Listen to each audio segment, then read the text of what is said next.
For yes, that's great to hear, because just to introduce myself again, for those who've just joined us, Phil Stott from YTKO, Head of Construction and Sustainability. I'm going to be chairing this session. We've got a wonderful panel that I'll introduce you to shortly. But as you've all seen from that little pop-up, this session is being recorded.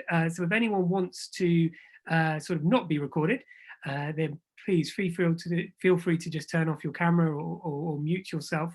And please, keep in mind that this will be going up on YouTube on the channel for the Bristol Housing Festival later today. So hopefully it'll have some good information and some good questions and engagement from the audience. But obviously, if you yourself don't want to be seen, please feel free to turn off your camera and to mute yourself.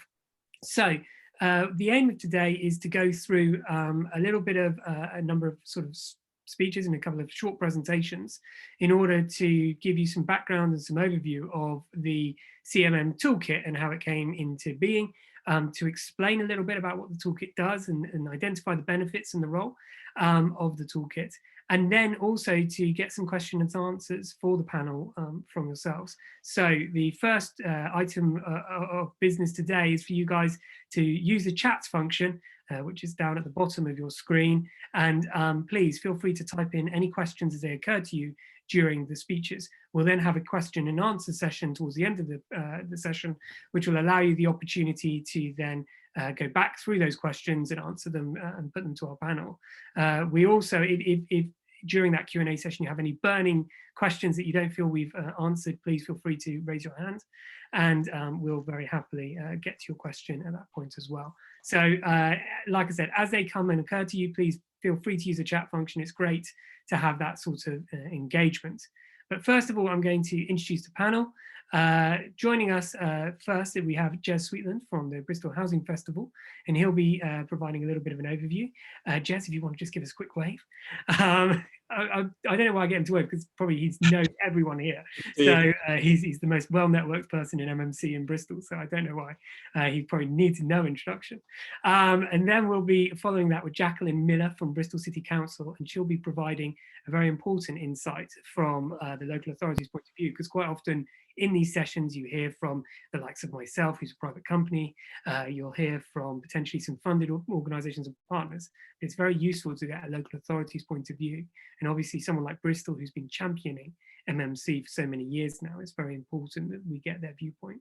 So Jacqueline, I don't know if you're around, you've disappeared off my screen, but you can give us a quick wave, that'd be great. Then we have Mary Bennell from the Southwest Procurement Alliance, and Mary's going to be joining us to provide some very important and exciting news around the new launch of a DPS, a dynamic purchasing system. If anyone's got any problems or not entirely sure what all these acronyms are, please stick it in the chat and I'll be happy to do some acronym busting for you. So we have Mary Bennell joining from the SWPA. If you'd like to give us a little wave, Mary, that'd be great. And then finally, we have Lisa Saunders from YTKO, who's the project manager for our construction skills programs. And Lisa's basically sort of the brains behind CMM, and will be providing us with a bit of an overview and a little bit of an intro and a sort of exemplar of how the system works and how the system can benefit and hopefully provide some support for MMC providers and local authorities, housing associations, and registered providers as well. So that's your panel, your expert panel, and they'll be providing you with, as I said, some nice short presentations, and then we'll have an opportunity to provide some questions to those panel as well shortly. So, but if we start off, as I mentioned, we're starting off with Jez Sweetland, who's going to provide a bit of an overview of the background to the tool, why the tool existed. This is usually the opportunity where I say it's all his fault. And I can obviously pass the blame to him. But Jez is obviously been working in the MMC sector for Bristol for quite a few years now, and it's been absolutely, I'd say a lot of the MMC developments in Bristol are almost directly responsible to him. So Jez, it'd be great to have yourself, and I'm going to be driving the slides. So by all means, just ask me to move on at any point, and I'll be happy to do that. But Jez, if you'd like to get us underway, that'd be fantastic. Well, thank you, Phil, and it's a real privilege and pleasure actually to be here today. I think in terms of part of this consortium and part of the team that are behind some of the outcomes that have led to constructing modern methods. And if I may, and sorry for those of you who heard me speaking on other occasions, but I would love to just take you on a bit of the journey about where we've been and where we're going in terms of the ambitions and the hopes for how constructing modern methods is part of that ecosystem, that co-design of an ecosystem about how we tackle some of the real and immediate housing challenges that we face in the Southwest and obviously in Bristol, but the wider region. The Housing Festival was established really is a partnership approach with the council back in 2018, and some of you on the call today I know have very much been part of our journey and have been championing us and working with us over the years to date. We're grateful to that because the festival itself is really meant to be an enabler of good things to happen, an enabler of creating a shared vision around the challenges, but also the opportunities that we face. And we came at this with the problem of the housing crisis, about the affordability and the supply of that housing, both into our city and our region, the climate emergency, and the sort of looming construction skills crisis, knowing that there was then this opportunity regarding modern methods of construction, and how might MMC, how might different ways, a new supply chain, a new supply of housing into the city be part of the solution that we need. And we wanted to use the festival as a way of kind of creating that think and do tank, an enabler, a way of bringing together the right people in the city to try to get things done, knowing, and this is what's so fascinating to be about engaging in this sort of modern methods of construction area, knowing that the way things currently operate do not yet necessarily serve and support MMC brilliantly. So when we're thinking about procurement, which we're doing today, when we're thinking about the legal frameworks, when we're thinking about the capital flows, the legal context, we're thinking about the governance that underpins a lot of the decision making in local authorities and other housing commissioners. One of the challenges that we know is that MMC does not necessarily yet have that confidence and that streamline of approach. So we wanted to use the festival as a way to do things in the real world, to create the kind of context where you can learn where the real problems lie, and then think about this all the time. What are the outcomes we're trying to achieve? And so one of the things that we've tried to do is within the festival, I think, is two things. One is think about innovation and this notion of reimagining better ways to live in our cities, greener infrastructure, better quality homes, tackling our housing crisis. That's a kind of real outcome-led approach. Using MMC, how can MMC be part of that solution? And the other, though, is always ensuring that we've got a narrative around how is this serving people.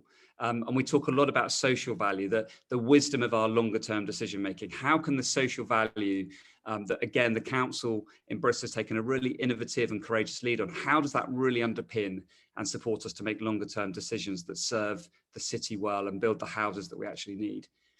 I think the other thing just to mention before I sort of get into a bit of the framework about this is that we also want to use the festival as a way of celebrating good news. I'm so acutely aware that housing is a difficult place to operate in, and how we create more trust. How do we create more trust between our politicians and the communities that they serve? How do we create more trust about creating those healthy collaborations between suppliers and the industry? And then when we do things, that we learn how to celebrate them, but with the focus being on the people that have been served and the communities that have been built. So that, again, that was one of the ambitions for the festival that we really wanted to do. Now, we'll be able to talk a bit more as we go through today about constructing modern methods in particular, obviously, and how we think that is part of the solution. We'll also hear a little bit more about some of the projects that are coming out of Bristol in terms of genuine innovation. So Bristol is becoming a place where we are delivering some real firsts for MMC. And as the festival got moving, one of the first pieces of work that we did was we worked with the local government association and Bristol City Council around two particular research pieces. And one of those research pieces was, how can you connect policy into delivery? And we did a piece of work around procurement and around working with Arcadis, looking specifically, there's often what we call this policy gap.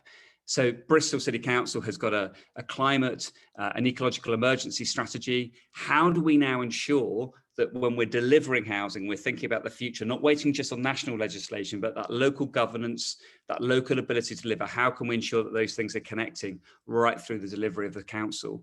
And so some of what we're working on under this broader Innovate UK project that's been referenced is this council innovation enabling model. How can we connect those things? And so some of the work that we've done at LGA research, we've then been able to take and start to really apply and develop through this Innovate UK project. And that is the same with constructing modern methods. The other piece of work that we did with LGA was one of the real challenges that we faced when we sort of had this notion of how do we really support the MMC industry? How can we really enable and create that think and do mentality within a council so that you're creating the ability to take ideas and actually deliver them into the real world. One of the problems we realized was that the whole procurement framework, the whole procurement understanding, the de-risking of selection was very, very difficult for us. And one of the pushbacks we had legitimately from the council was, how can you help us ensure that we're doing this in a legally compliant way?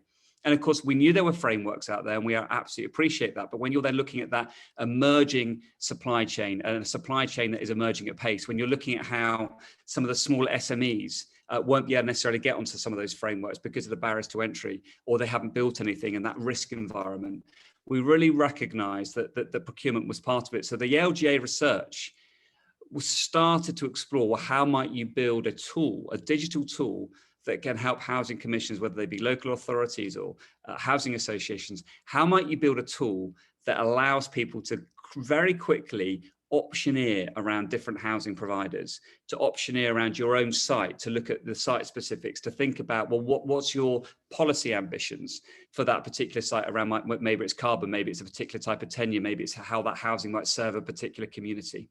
So the LGA research got a little bit of the way, working with BRE, who are a part of the Innovate UK projects as well today, to sort of sketching out some of these ideas around working with the council to say, well, how could we help you get there quicker and safer? But how would we ensure we did that in a way that didn't close down the market, so that you don't create those barriers to lock innovation out, and you don't create those barriers to lock out those SMEs. And so that was the genesis, I think, of both actually the Innovate UK project that then continued to work with BCC and BRE that YTKO are leading on. But it was also the beginning of really wanting to grapple with this idea of we need a procurement solution.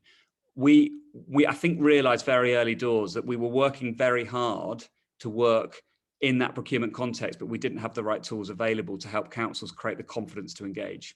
So that's kind of the genesis of how we got talking. But I think the other thing is that there's a direction of travel with this. And this is important to mention, that one of the real problems I think we face often with procurement, again, that we're trying to tackle in the conversation today and in the design today, is this outcome-led approach. And it's been interesting reading more and more of the work coming out of the Construction Innovation Hub around this refining and reframing of our procurement strategies. But this outcome-led procurement approach, how can we ensure that policy and objectives are really driving the decision-making and the economics that go into our procurement? And one of the things we talk quite a bit about as a project team here is really, when we talk about housing, we're not just talking about how we build more homes, we're really talking about how we build houses that will improve the mental and physical health of the population and the sustainability of the planet. And those things are very easy to talk about. They're very easy to intuitively have an understanding about what we mean. They're much more difficult to kind of really broker through the economics of social value, through the economics of data, and through the actual governance of how that decision making is made. And that's what we're trying to kind of position modern methods of construction as being an emerging supply chain that can really align with the outcomes that cities need. There can be additionality of that supply chain that can help us tackle our climate crisis. And to do that, we need these healthy collaborations. But crucially, to do that, we also need really safe and proper governance that corresponds with the public law that we need to work within, and the envelope of how we address best value, and rightly challenge even what we mean by best value for today's economy and all of the challenges that we're aware of coming out of that post-COVID-19 environment. So just to flick onto the next slide, Phil, very quickly, all of this work for us sits within the context of a partnership with the council and the partnership with the Bristol One City approach. And I think, again, this is a very good summary of, we recognise that this is not a sprint, it's a journey working with the industry, it's a journey working to build trust with the communities, it's a journey working within how we redefine some of the understanding of value within the economic cycle and the ESG funding that's starting to become available for MMC. And this goal that by 2050, everyone will live in an affordable home that meets their needs within a thriving and safe community is very much something that we see as central to what we're trying to do. It's about systemic change. It's about having to go upstream in that decision making to rewire, to rethink and redefine. It's about understanding how modern methods of construction could be really positioned as a significant solution to the challenges that we face, and doing that collaboratively and courageously.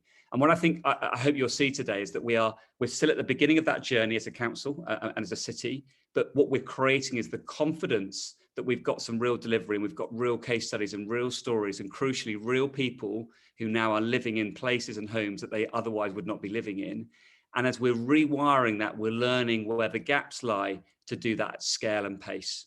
And of course, there is a human urgency to this challenge. And so constructing modern methods, I hope, is going to be part of that infrastructure, part of that ecosystem, and part of that knowledge base that allows us to expedite with confidence about where we're going and how we start to really tackle the systemic changes that we face. So I'll leave it there and hand on to Jacqueline Miller to talk a little bit specifically about the Innovate UK project. Thank you, Jazz. So building on from that, as part of its commitment to the Housing Festival, Bristol City Council has commissioned and supported a number of modern method of construction, MMC schemes, that are being built within Bristol. And we view these housing developments collectively as a unique opportunity for a step change. Demonstrator projects with Innovate UK funding and our partners that has enabled us to secure and now leverage a major research, development and innovation programme that will help to quantify the benefits of MMC and deliver product, process and supply chain improvement. The 9 demonstrator schemes that I'm sure lots of you would have heard us speaking of, and many of you are actually partners to those schemes in one way, shape or form. The 9 demonstrator sites are set up with an ambition to deliver 450 homes, of which 60% were intended to be affordable. Actually, what we know is we're going way beyond that now, and a lot of that is through the partnering and collaboration that we've got, not just with our MMC partners, but also some of the other organisations that are supporting this, support networks and support agencies that support people that live in those homes, and also registered providers that are also partnering with us. So not all of those demonstrators will be complete within lifetime of the project, which was 18 months, but all will need to see significant progress over this period. The council's funding element of that project isn't conditional on the schemes being built. The Innovate funding recognises the demands of going first. And as Jez said, not only has Bristol championed MMC, we're actually doing it, as I know some other local authorities are doing it. But the difference with us is we're wanting to do it, we're wanting to understand from the supply chain how we can do it, but also how we can replicate what we've done at the scale and pace that we need to help us to tackle our housing crisis. And importantly now, drive some of our other more strategic ambitions around the environment and tackling homelessness, and additionality, that additional benefit that comes from when we work in partnership and engage with our communities and understand what we can give back in that process. And also, quite excitingly, as the projects evolve, we've started more and more looking at what happens after. So what is the impact on the people that then live in those homes and the community and environment around it? So we've really moved on from a conversation of let's look at MMC in the context of scale and pace, and we've started to sort of think about, you know, these homes need to be beautiful, they also need to be high quality, they also need to be sustainable, but actually what longer term benefits can we drive from the outset? So some of our work is around looking at things like whole life costs, genuinely including occupancy costs. So what if we've got innovations? What does that mean for the resident? Does it mean that they pay less for utility bills? And then what impact does that happen? Does that then bring about you know, economic advantages for people that are often economically disadvantaged? Does that tackle fuel poverty? So some really exciting work and knowledge and data and intelligence are coming out of this. So I'll go back to what I was going to say. Sorry, I got my soapbox a bit then. I'm surprised Bill's not told me off yet. So part of our work is looking at how we then start to collate all of the learning that's coming out of our 9 demonstrator schemes and start to share that back with other public sector commissioners. So that's local authorities, that's maybe health, and importantly for us as part of this conversation, it's registered providers that may also be looking at commissioning MMC, and that ties quite nicely with some emerging expectations that are coming out of Homes England and targets that they're setting. I'm just scrolling through my slides, I'm so sorry. So of our 9 MMC partners, they've each been selected to explore a full range of MMC. So we're looking at full volumetric and LNG modular homes, for example, booklet, and panelised SIP systems, working with Modulus and Project Utopia. And apologies to any of our other partners that aren't mentioned there. We're also looking at local SMEs, so we're working with SNUG and also Knoll West Media Centre. So critical to the delivery of these 9 sites is the opportunity to approach the sites collectively and learn from the process to enable the system change and the understanding required to safely and wisely deploy offsite housing that we see as part of an important ecosystem that will enable us to tackle what is quite a diverse housing crisis in the city.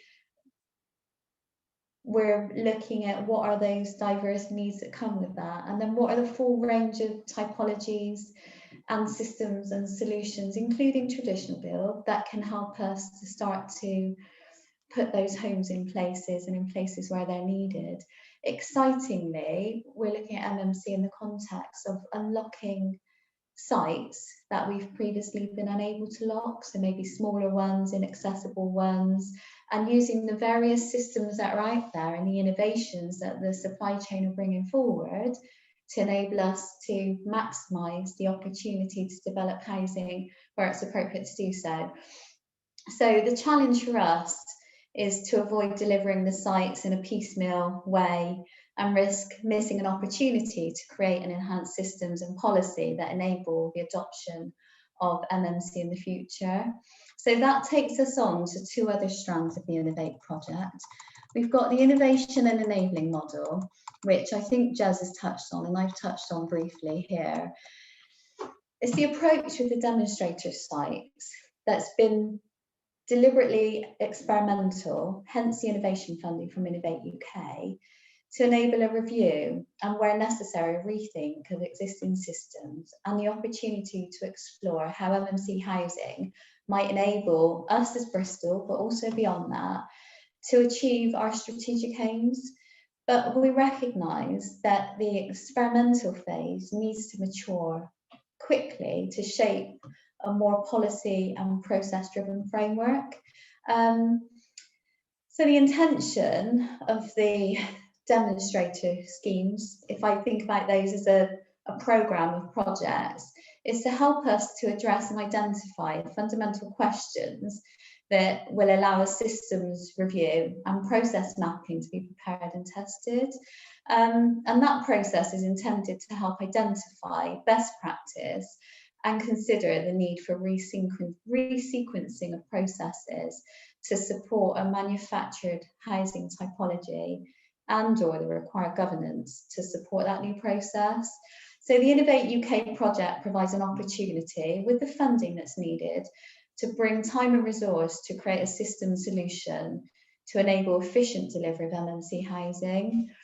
The multidisciplinary input that we've got is critical in ensuring the wisdom of decision making that is kind of evolved is aligned with our own as a council strategic ambitions and can support wider policy opportunities. So we're looking at things like social value, so that's that additional community benefit, and the carbon agenda and our targets around that. So this part of the project, as with the next bit that I'll come on to, will involve a series of case studies, questionnaires, lessons learned reports and workshops to support the review, test, feedback process that will enable true co-design. So that work is very much underway at the moment, and as just touched on, we've kind of thrown out the old rule book around how do we commission a development of housing, and we've looked at what do we want to achieve at the end. So it's really come back to what I'd refer to as true outcomes-based commissioning, where we're sort of looking at where do we need to get to and what are the steps in that process to get us there. And we are a public sector body, so compliance is always at the heart of what we do. We want compliance, we want value for money, we need business case, and we need that confidence, and that confidence comes from having robust contracts in place. What it doesn't mean is we have to follow a rigid process that actually 9 times out of 10 will take us to where we've arrived at before, because we're trying to do the same thing that we've always done. And if we think about the scale and pace that we need to deliver more housing in the city, if we keep doing what we've always done, we'll get what we've always gotten. And collectively, as I hope is coming through today, we don't want to see that happen. We want to see beautiful quality homes going up in the city in the places that's needed. For me, my other role is around affordable housing. So absolutely, I want those homes to be affordable so that the people that are in the greatest need can live in them and hopefully be part of the communities that they're in.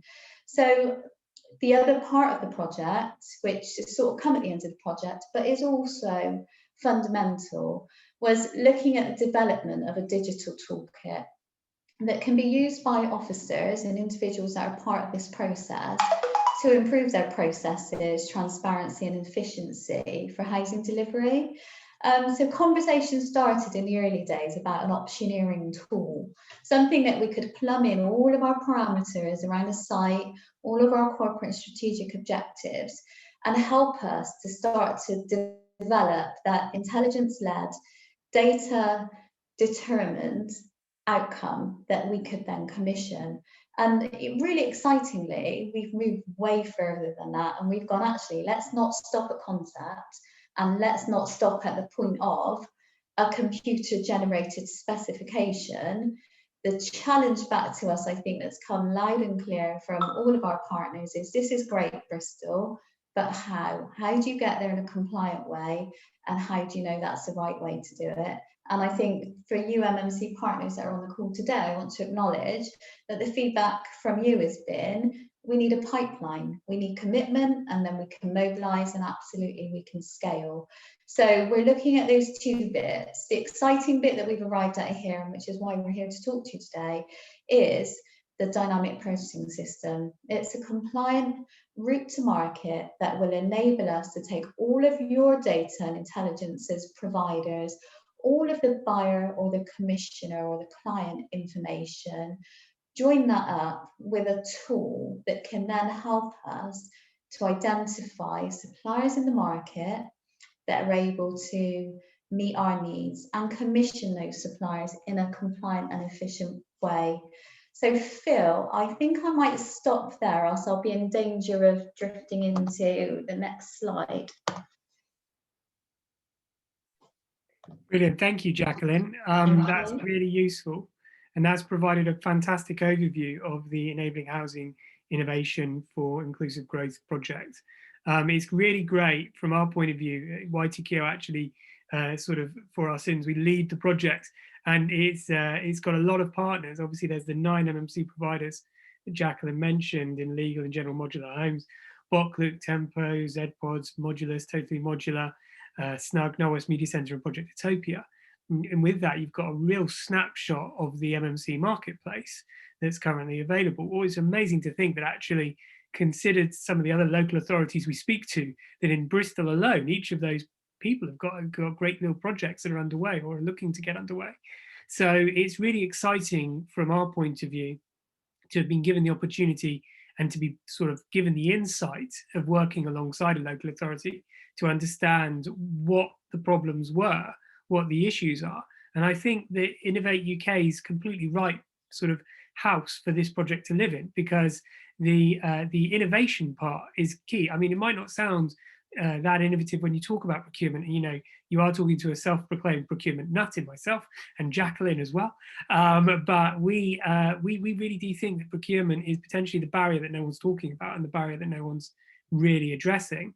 And I think when MMC, you know, the marketplace is looked at, and when you speak to MMC providers, it's become really clear that in order for this scale, and this is the mystical scale that everyone's always asking for, the scale of sites, the scale of pipeline, the scale of delivery, the scale of the factory, all of those parts do sort of fall down when you don't necessarily understand the client side.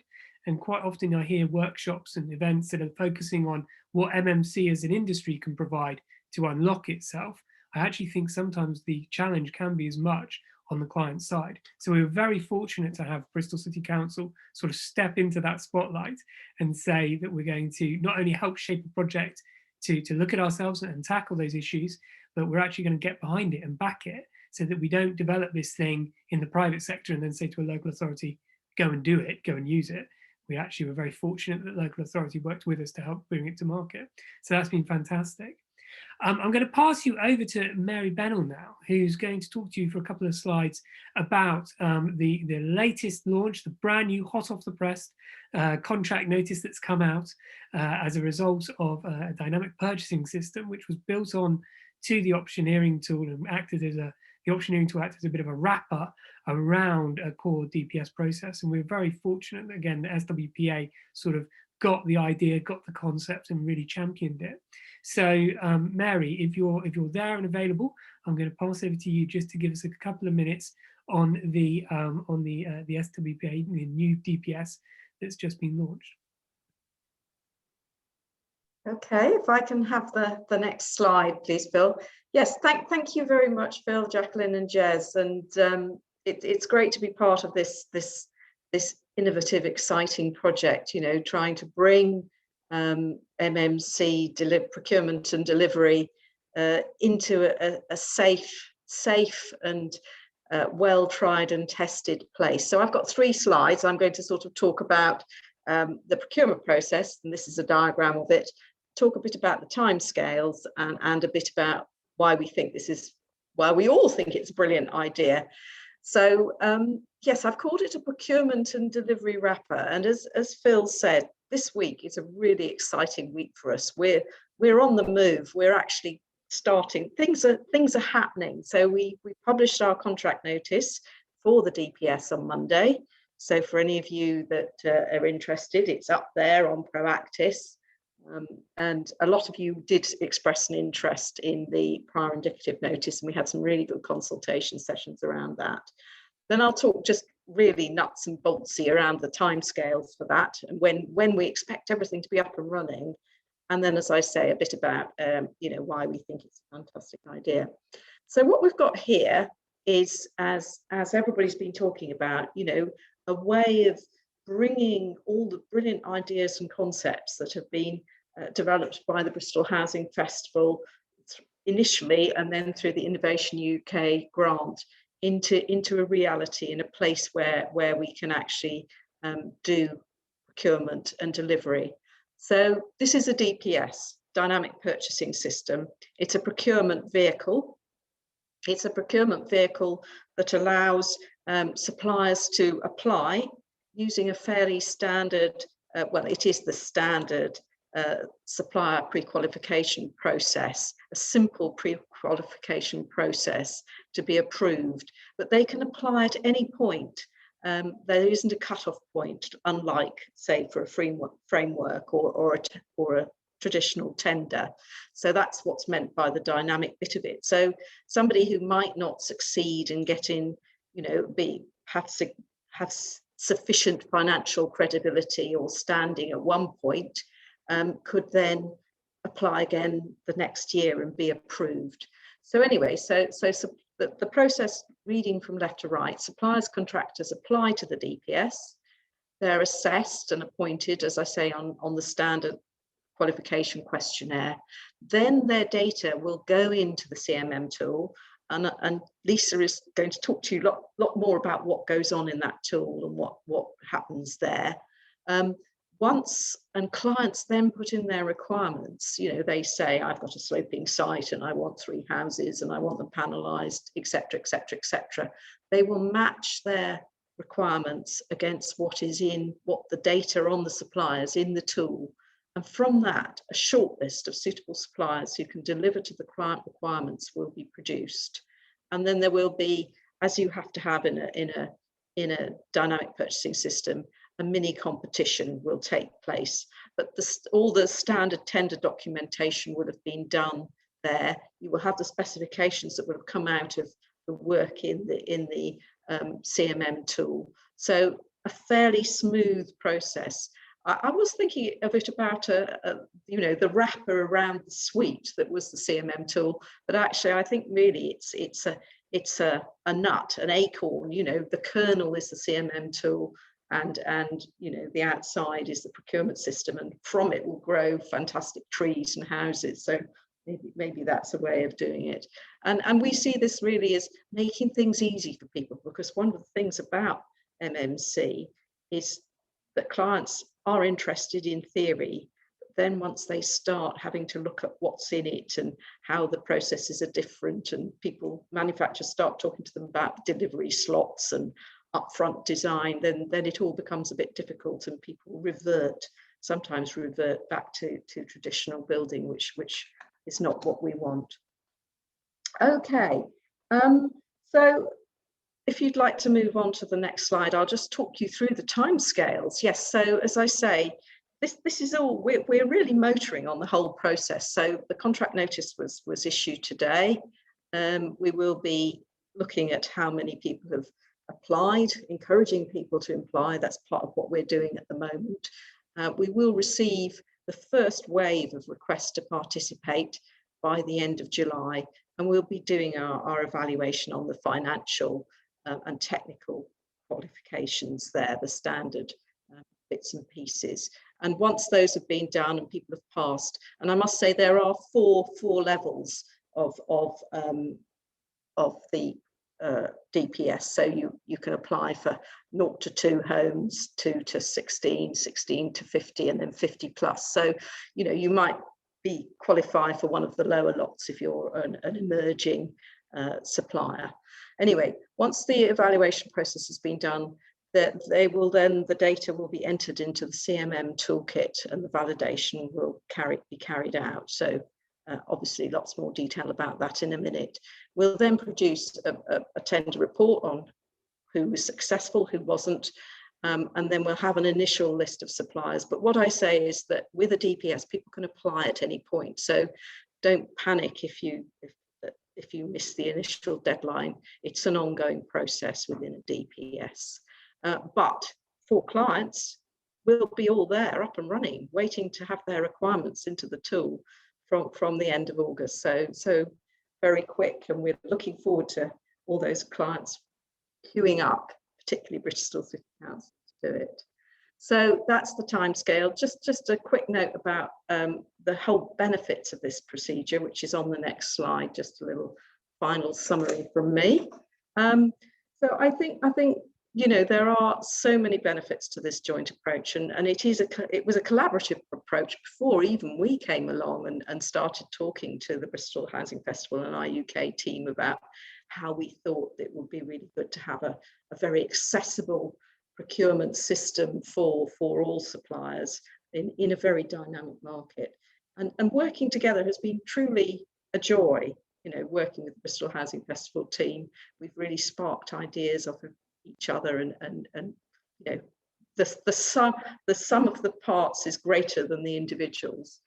Obviously, Bristol Housing Festival being so linked to Bristol City Council, it provides a bit of gravitas, if you like, and assurance to other local authorities and social housing providers that you know, this isn't a scheme cooked up in an ivory tower, as Phil said. You know, it does have its basis in reality and client needs. So that's really good. The procurement solution, giving clients access to a range of suppliers and contractors. And, you know, we do have a framework. We do have an offsite construction and new homes framework. And we did actually Hope Rise was delivered through that framework, which we're really delighted with. but a framework is a static. It's a static. Once it's been tendered and people have been appointed, there is no room for anybody else to come on it. So, you know, this DPS will allow for that emerging, highly active, volatile market, and allow for other suppliers to come along. But they will be rigorously assessed and supplied. And we feel that this is really good within the Southwest, where there are a lot of small and emerging businesses around offsite, you know, lots of timber frame construction going on and plants going on around and being set up. So we think this is also an opportunity for for supporting the local economy and improving those social value bits. And the other thing, of course, is the added value, social value outcomes. You know, we will provide homes that are warm, safe, of quality, and with great environmental standards around them. So on that note, I'm going to hand over to the main bit, which is all about the CMM Toolkit. Thank you very much, everybody. Thank you, Mary. That's very useful. And obviously, from our point of view, it's been fantastic working with yourself as well.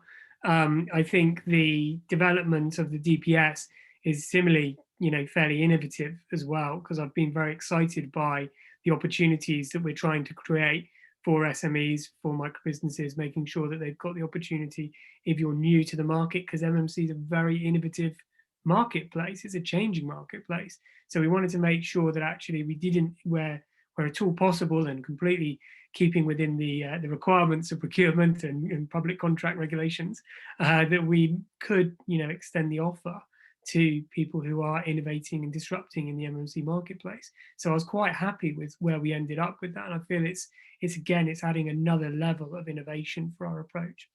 Now, I'm going to pass you on to the last speaker, who's potentially got the most exciting bit, because this should be able to show you what we've all been talking about for the last 45 minutes, the CMM Toolkit. Lisa's going to take us through it and provide a short video as well, which she will discuss and talk over to give you a real sense of what the toolkit does and understand what it is all about. So Lisa, if I pass over to you, that would be great. Hi everybody. Wow, that's an intro, isn't it? Sorry if it doesn't meet expectations. No pressure. Yeah, I think as the speakers have already mentioned where this tool came from, and I hope that that's really helped everybody sort of set the scene as to why we're here today. And just also as a bit of a mention, if anyone is interested in the report or the research that we've mentioned before, we do have this available on the CMM website and Bristol Housing Festival website. I know there's links that have gone up in the chat there as well, but we can point you in the right direction if you do want copies of that. So just let us know.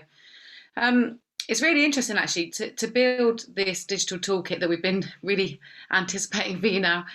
We've been going through a huge amount of critical testing with our stakeholders and partners within the Innovate UK project. And firstly, I wanted to offer a really big thank you to all of them. Some of them are here today as well, so it's nice to see that. Just for working with us, providing their data and their information to sit within the tool. It's a really valuable part of this is to be able to fully flex and make sure that it's fit for purpose. So I just wanted to give a bit of a shout out to those. From the various workshops and group sessions that we've undertaken from the very beginning of this project right throughout, it became apparent very quickly that in order for this digital toolkit to be as effective as it possibly could, we would need it to be flexible and able to withstand changes and further development as the marketplace evolves. And really accelerates new options, new systems, as well as supporting new standards and targets that are required not only by government but for local strategies as well. So whilst building this tool, we had a constant and ever-changing wish list that we were churning through. And the tool does have a number of functionalities that may not be quite present as yet from the user viewpoint I'm about to show you, but they are in the back end built ready for that sort of further innovation and expansion of the tool, which will, as we all know, it's going to support that unlocking of MMC housing at pace and scale. So as I said, we'll give you an overview of its functionality, and this is from the viewpoint of a housing commissioner perspective to optioneer against those MMC solutions. So I'll run through a short recording of the tool to give you an insight of how it performs. But a really important note here is, so for integrity of GDPR, we have used complete and utter dummy data. So any information that you do see is purely fictitious, and it's just to show you how the tool works without giving away any of that data that we have used to test the tool from partners within that project. So it is completely made up and is not relative to any of the companies that we have been talking to or involved in. And it will become apparent, there'll be some telltale signs, points for who can guess what I'm referring to. So over to my screen share. Can everybody see that okay? Great stuff. So this is obviously pretty standard. I'm going to sort of play and pause throughout this, so apologies if it's a bit distracting with the box that keeps popping up. I'll do my best to avoid that. This is obviously pretty standard login area, and it does comply to all GDPR guidance. So any information that is entered here as a housing commissioner is covered under our privacy policy. And again, this is the view from the housing commissioner. So they log in and use this tool based on their specification and briefing that they would potentially have to help their decision making. So you can see it's pretty standard. It has all that functionality that you would expect at this stage.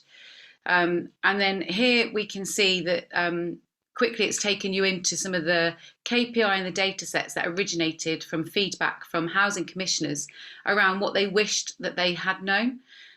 So you can see here, this is straight into the site specification, and this is the opportunity to provide some really high level criterias. So the tool works in two ways. Firstly, you enter the data as a housing commissioner, and the second half of the tool says, okay, so here are the potential providers that you can be offered. And you can see here that this unique site identifier, this is required as we know, sites that are used by postcode do not always demonstrate the fact that they're unique. So what we've done is we've given sites this unique identifier to help out with that. So what we're doing here is we're going to go ahead and label this one and set it up as core blue. And what this does is it creates a new record for us to optioneer against. So you can see there, all of this is pulling through, and it's really quite user friendly. We wanted to make this as easy as possible because the complexities were for us to sort of to deal with really. But we grouped some of these sites together in very broad strokes. So you can see here in terms of the site analysis, we've got difficult access, easy build, and this was due to the individual typology really. We were not going to have a huge amount of data here. This is more about highlighting major issues with, let's say, volumetric and panelized systems. So for example, it may be a lot easier to get panelized systems into difficult sites as opposed to full volumetric, which may be a little bit trickier.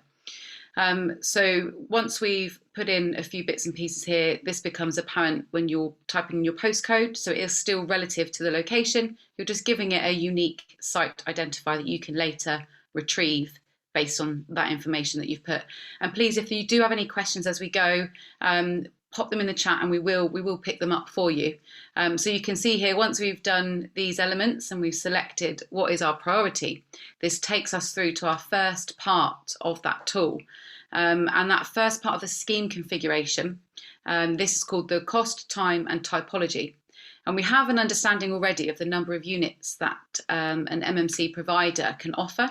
And we have a range of suppliers offering from sort of under 10 right the way up to over sort of 200 units. So what we needed to do here as part of that collection of data that sits behind this tool was group them in varying sizes of development that this tool would then be able to speak to. You can also see here we've got the time to completion as well, and this gives us a ballpark figure of how long this will take to develop. Now, there is a slight typo, this should be months, not years, so don't be alarmed. Again, this is where you can see there's still some elements of tweaking that we need to do.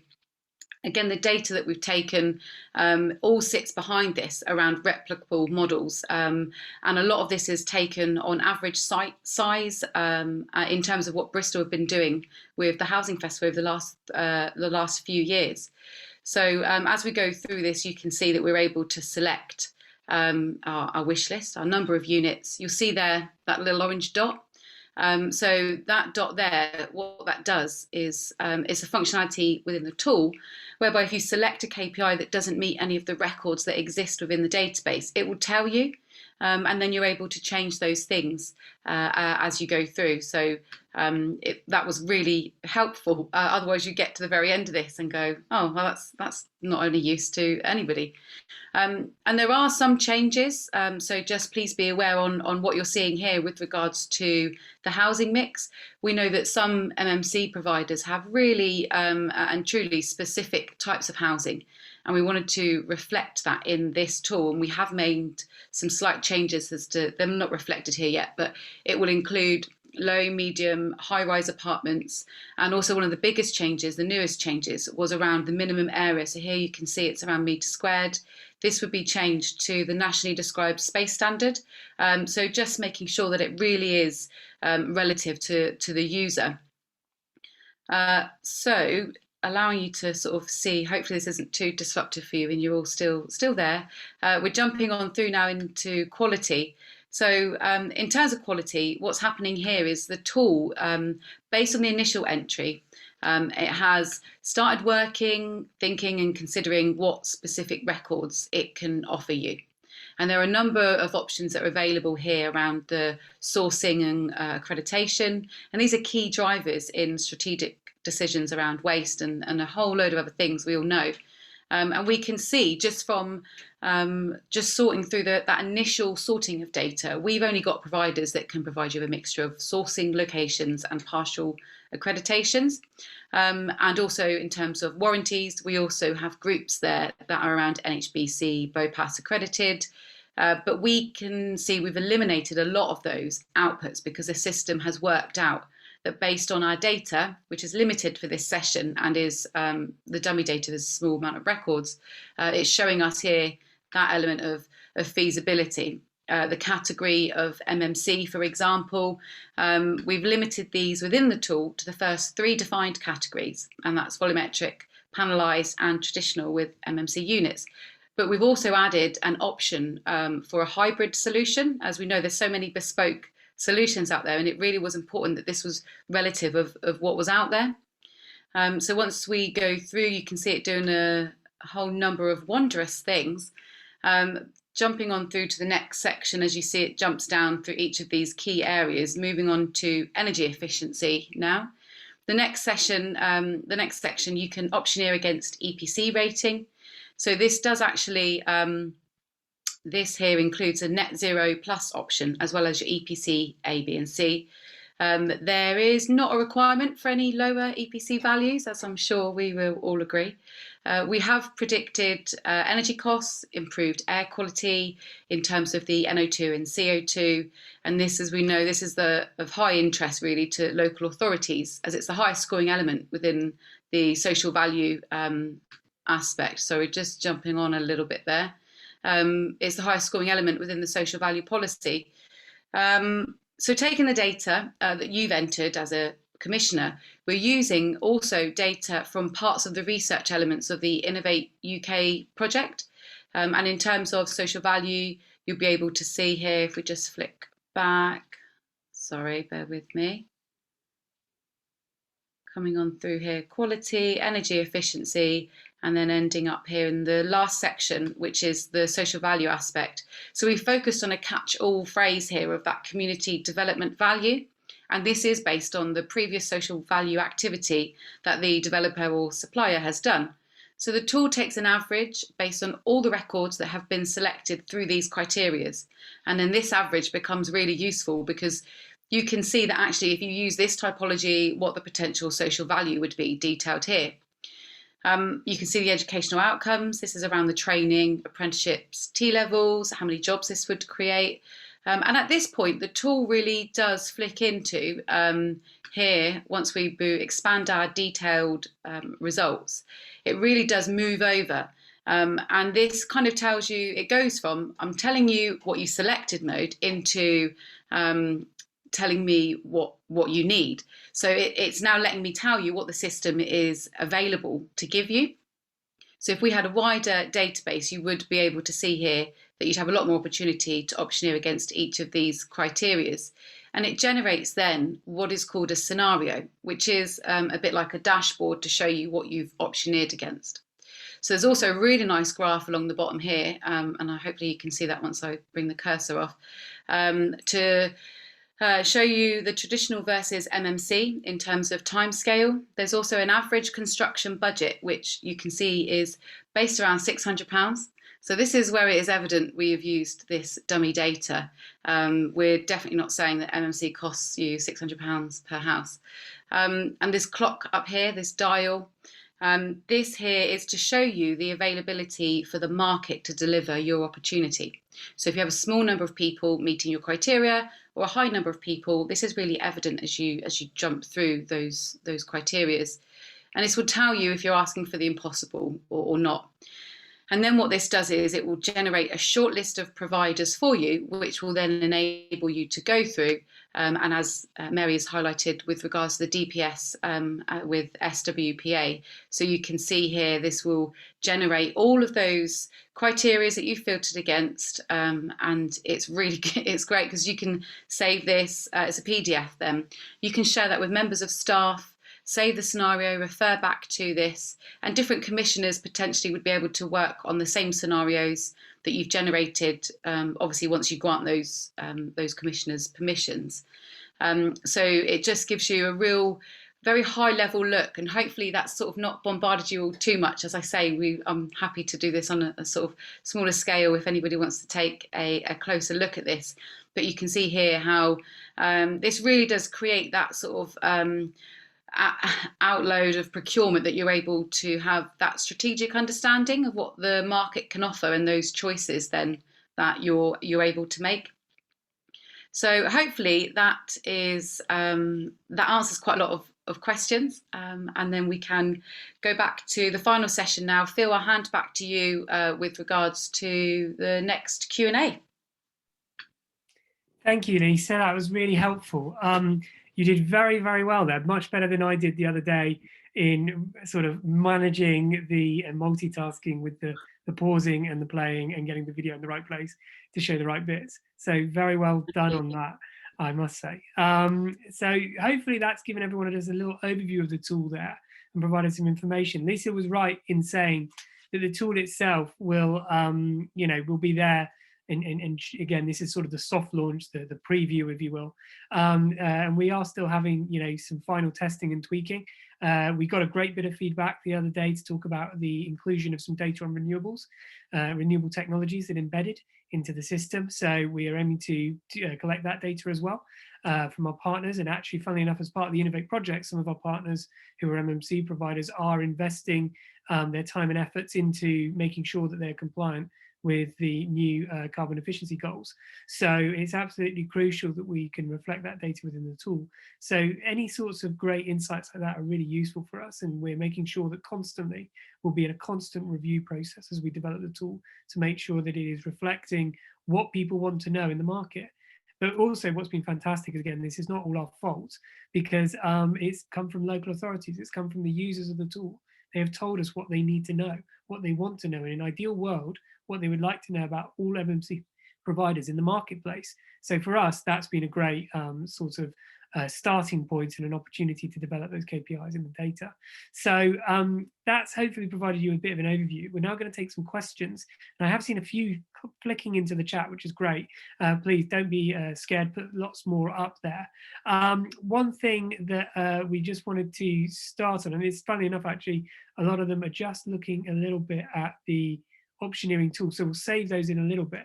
But I did have a couple of questions just lined up based on some of the panelists' presentations that they provided. So Jez, if I start with you in this order, one of the things that you mentioned was obviously the procurement was very important for the tool, and actually the procurement has been sort of one of the major spotlights on the area. But what's interesting, we don't have many MMC providers actually up here on the panel with us today. So I was just going to say, from your point of view, what's the barriers that you're hearing from the MMC providers in being able to deliver MMC at scale and at pace? Yeah, thank you, Phil. I think it's been really interesting working so close with the council and appreciating it, as you said, from the client side. So MMC providers, have been very effective, I think, at trying to get their message across that this is a different supplier housing, that it can be very collaborative to fit around those client side objectives. It can be delivered at pace, and the sort of well trodden, if you like, sort of commendations that we're hearing from MMC and what can be delivered.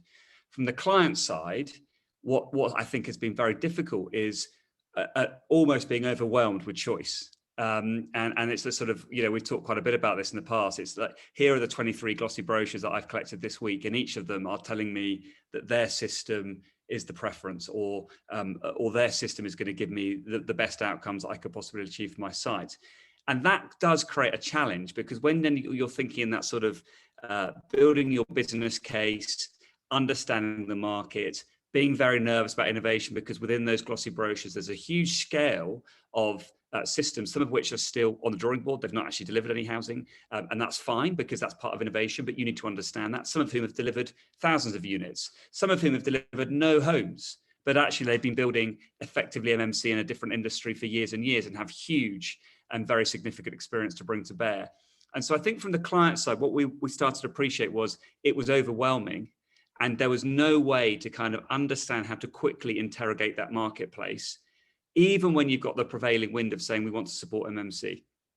So for the MMC suppliers and the manufacturers, picking up on that frustration of, we have these meetings, we meet with these potential clients, they're very supportive of our ambitions, they're very supportive about the potential opportunity. From the client side, we were appreciating there was a missing connection, which was saying, we hear what you can offer, we understand that the market is evolving at pace, we simply don't have the capacity or the institutional confidence to really engage with that at this stage, so we'll come back to you later. And in the meantime, our pipeline will go through procurement in the traditional way that we normally do procurement, and you're very welcome to be on that procurement, by the way, great, but the sort of sensitivity that probably means we're going to get what, as Jacqueline referred, we're probably going to get what we've got before. So I think with this tool, we're actually doing two things. One is we're trying to do that sort of soft market testing and ideation with the council to say, there's a way of engaging with this marketplace where you're going to have to create that incubator to learn how to really engage with MMC. And as Jacqueline said, then sharing that learning to create confidence for really engaging. We're seeing that across the country now, the aggregation opportunity, that really delivering at pace. But the second thing we're doing is saying, and this is how you can really interrogate that marketplace. This is how you can bring your business case, which sits often in one part of the council, with your procurement scenario, which often sits somewhere else, together, so that you've got that whole life cycle. Otherwise, what we were seeing was happening was, great, the housing enabling team or the housing officers are really keen. We're now going off to procurement and we've hit a problem. We need to join those issues together so that we have one cut at this, which is much more efficient. And of course, crucially, we talk a lot about delivering at pace with MMC. If the governance side that sits sort of upstream of the delivery isn't going to be able to deliver at pace, what we're really doing is taking out one of the really key benefits of MMC. So conjoining together the business case, the market interrogation, the soft market testing, and the procurement is, I think, a really key component to creating that confidence, understanding the market, and giving MMC suppliers more confidence that they have a route through efficiently to work with local authorities. That's great, Jez. I think you made a really good point about the risk and the confidence. I think those are key aspects. And we know from the conversations we have with other local authorities that actually every local authority and every client, as it were, is different. They're coming from it with a new perspective. They've got different strategic goals. Some will be looking for zero carbon, some will be looking at passive house standard, and some will be thinking about the return on investment. But it all depends on what their goals are and what their strategic drivers are. And by having a tool that allows you to optioneer those, you hopefully can create that outcome-led procurement that Jacqueline mentioned, but hopefully building that confidence, that trust. I mean, I remember, was it Modernise or Die came out like 4 or 5 years ago, I think. And although it's my bedtime reading and my favorite, I do think that, the reality is we should have been building 50% of houses with MMC, according to that report, and we haven't. And it's about that confidence barrier that we've got to overcome. Thanks, Jez. That's really useful. Jacqueline, if I come to you and just ask quickly about the local authority barriers, and also particularly diving into the social value side of things as well. Obviously, that was a major driver for the tool itself, and we wanted to make sure that the tool had those social value criteria within it. But obviously, some of the work you're doing as part of the Enabling Housing Innovation for Inclusive Growth project is looking at that from an MMC point of view. Can you tell us a little bit about how social value is tackled as part of that project? Yeah, so I think it's not just social value, it's the whole offer, actually. What we know is where we've worked collaboratively from the outset with MMC providers, what we've seen is many other strategic objectives and really important outcomes being derived from these schemes. So what we want to do is capture the value and benefit back to our communities and benefit to the environment and the local economy of delivering new homes, new affordable homes, preferably, because I'm a bit biased. We want to capture that benefit in a way that can stack up next to traditional value for money assessments, which on a whole look at financial benefit. So what we want to do is start to quantify, if you use these different MMC systems, and they're all different, you know, depending on where they're situated, the purpose of their use, is it one prototype or is it a scheme of 200 MMC homes?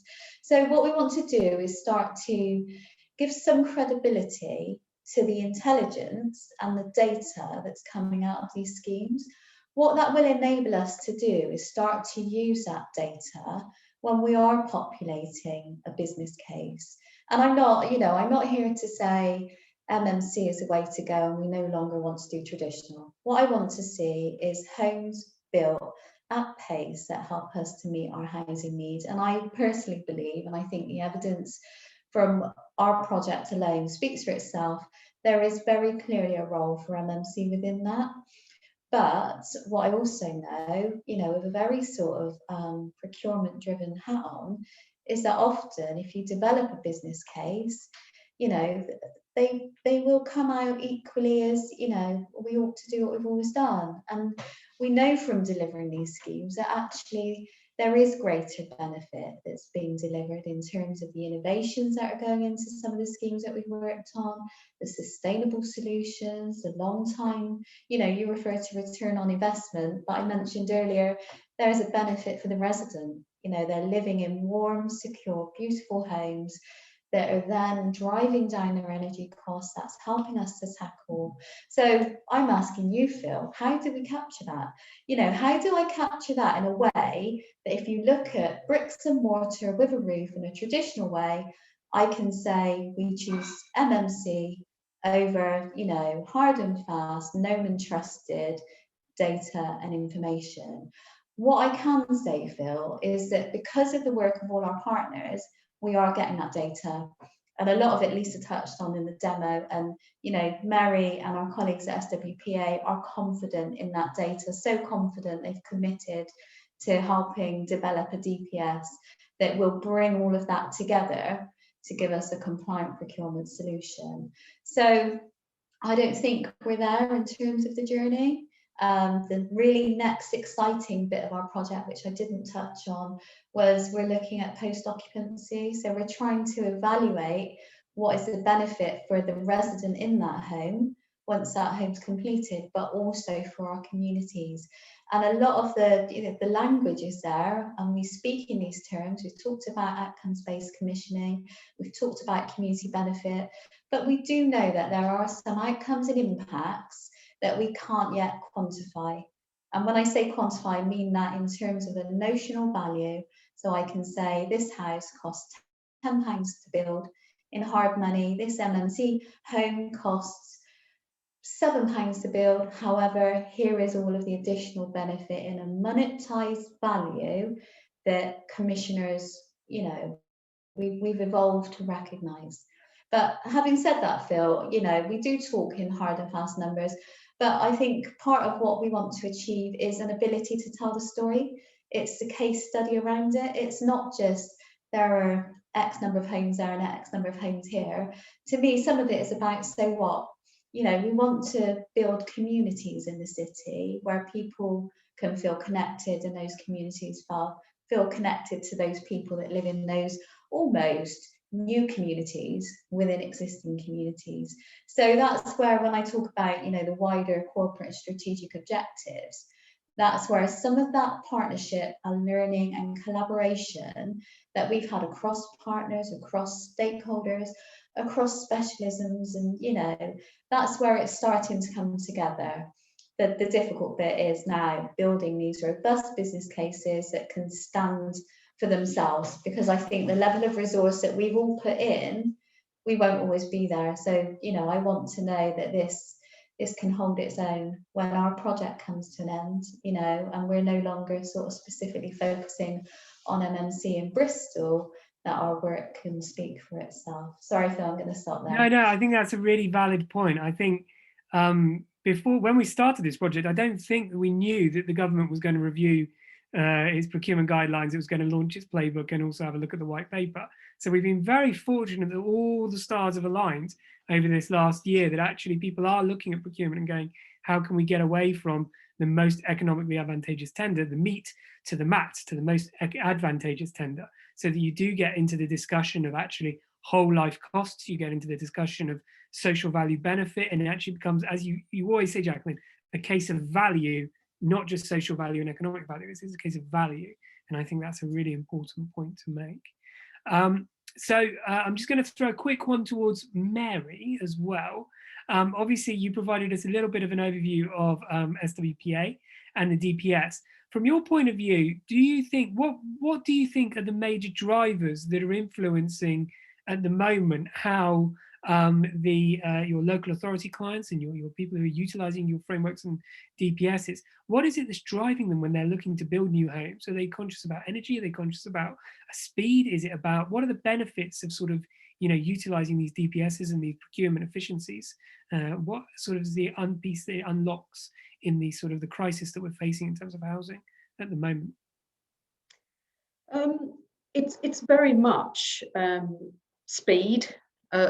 Obviously, a lot of politicians and board members for housing associations have made commitments to their residents and their constituencies about the number of homes that will be delivered. And we do know that the southwest, particularly the far southwest, it's becoming ridiculously difficult to get an affordable home.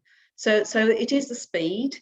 There is obviously all the move on accommodation for the homeless. There's quite a lot of work around that and grants around that. But so speed, quality and energy efficiency is obviously, you know, net zero is the very, very big driver for everybody at the moment.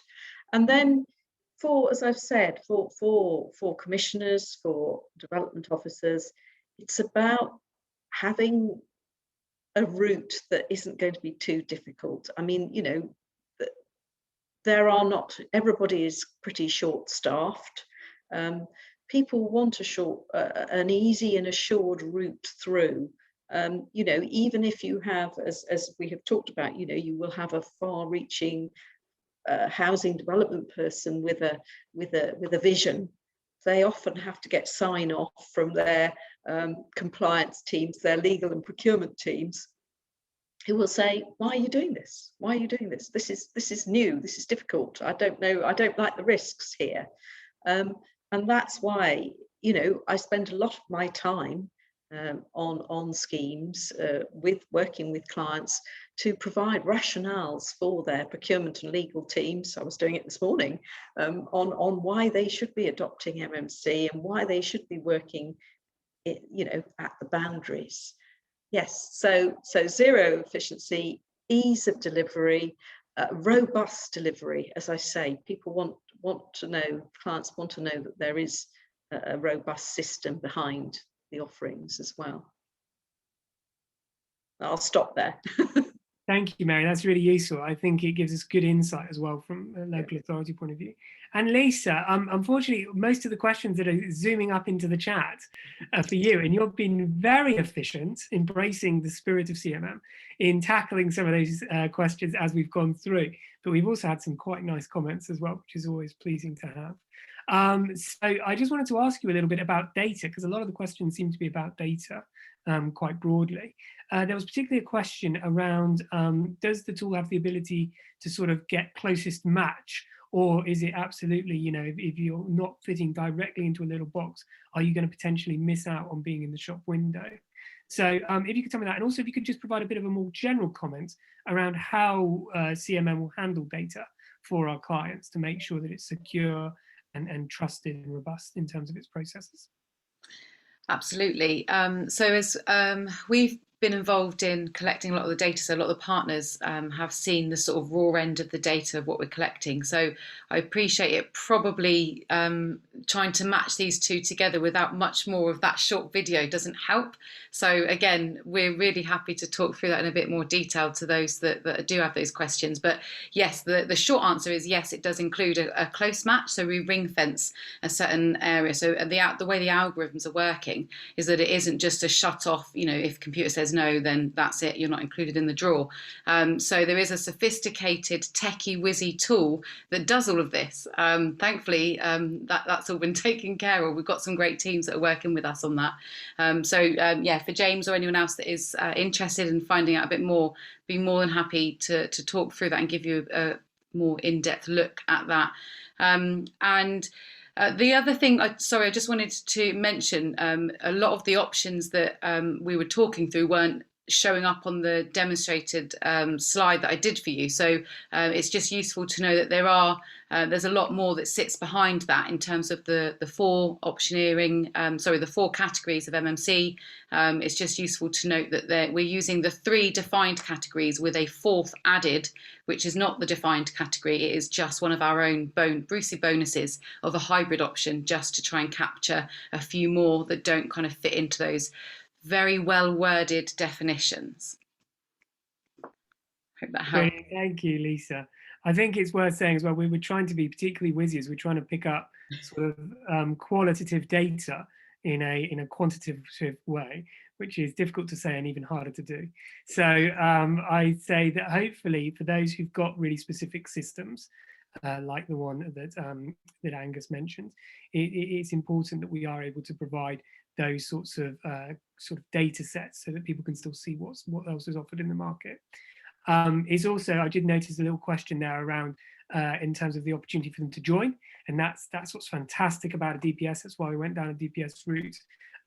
It was very important that this wasn't a static framework, that we didn't close the doors, that we made sure that we took on new entrants to the market and we gave them the opportunity to join the CMM process and the DPS itself.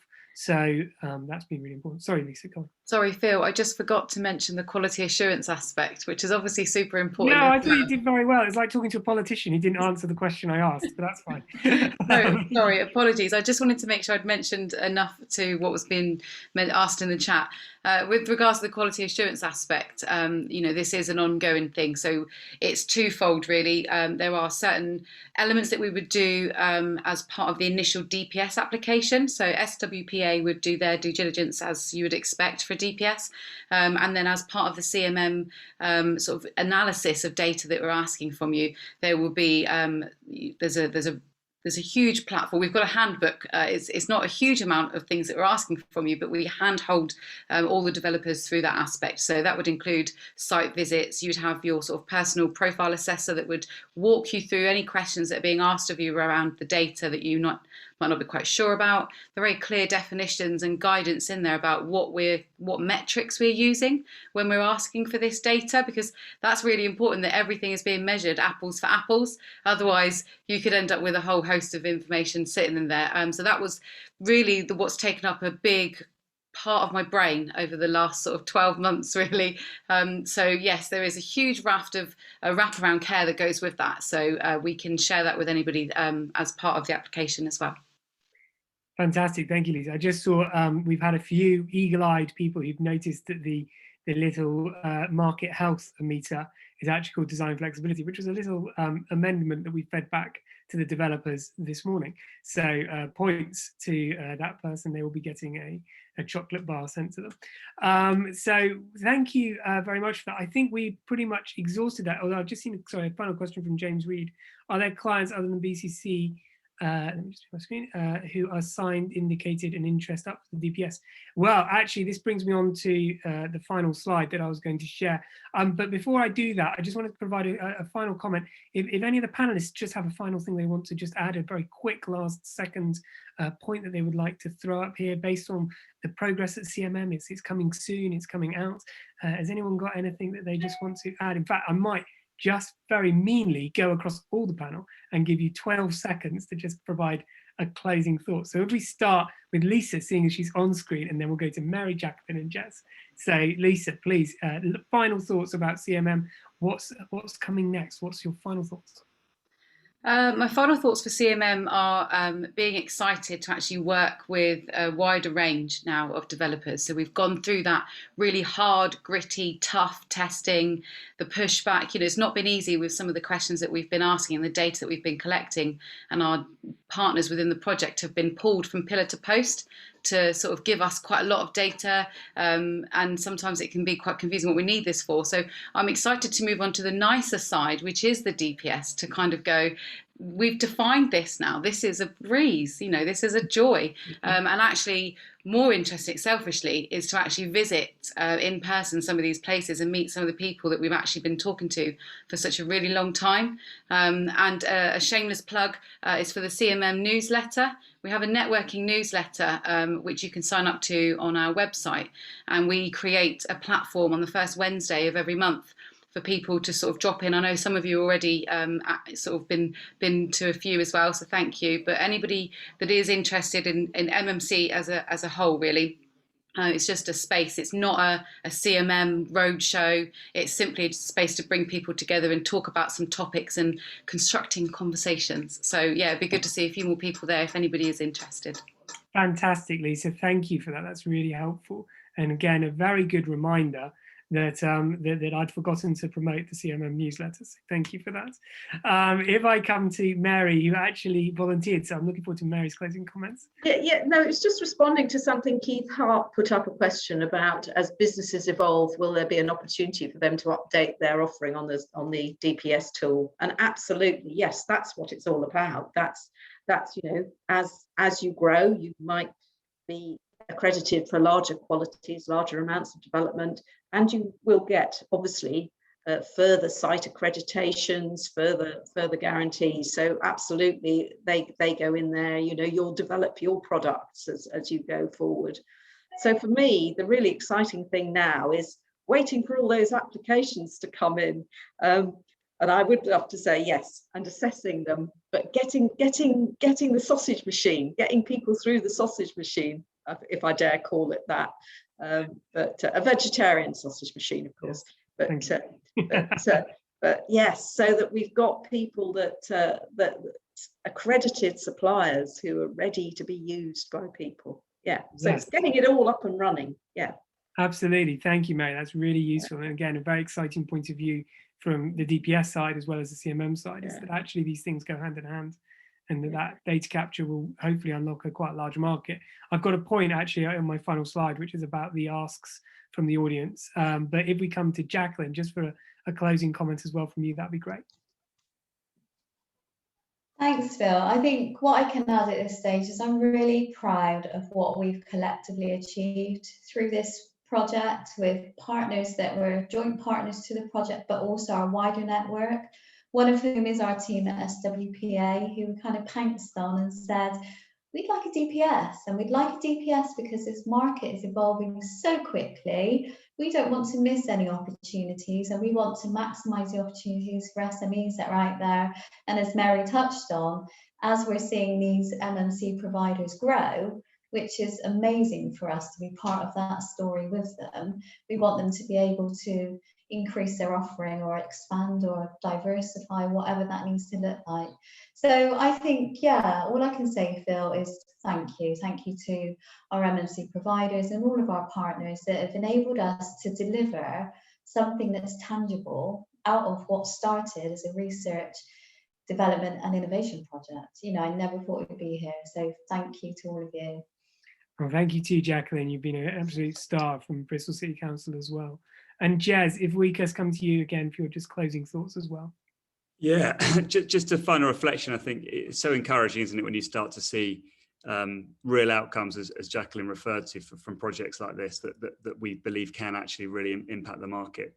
I think what I'd say as my final comment is this is about the opportunity to really create an innovation culture that isn't just in an academic silo or leaving that to sort of the R&D of modular suppliers who are working tirelessly really to look at how we can bring on a new supply and more responsible supply chain housing to the UK. This is that sort of ecosystem that we need to build. And I think CMM is part of that. It's really done its homework in terms of looking at what some of those barriers to getting progress at pace moving, and looking at the values actually that need to underpin that innovation.